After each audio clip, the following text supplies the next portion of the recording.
cœur, selon le visage que le Saint-Esprit met à son cœur.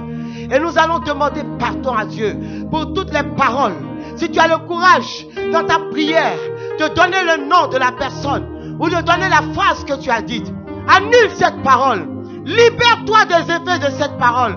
Car non seulement elle a attaqué les fondements de ton frère et de ta soeur, mais elles ont eu un effet sur ta propre vie. Élève la voix et commence à prier.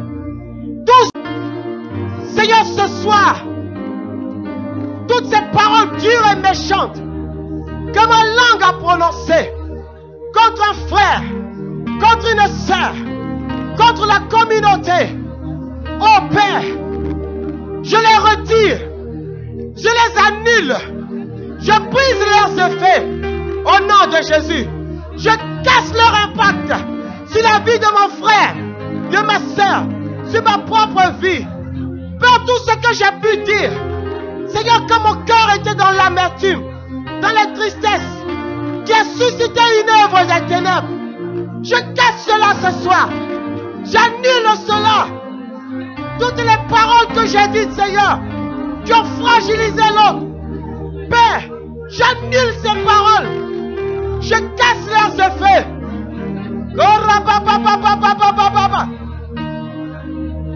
Je les reprends ce soir. Je les enterre dans le sang de Jésus. Et je déclare que ces paroles sont nulles et sans effet. C'est moi qui les ai prononcées. Et c'est moi qui annule à nouveau ces paroles, Seigneur.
Cherche sa face dans sa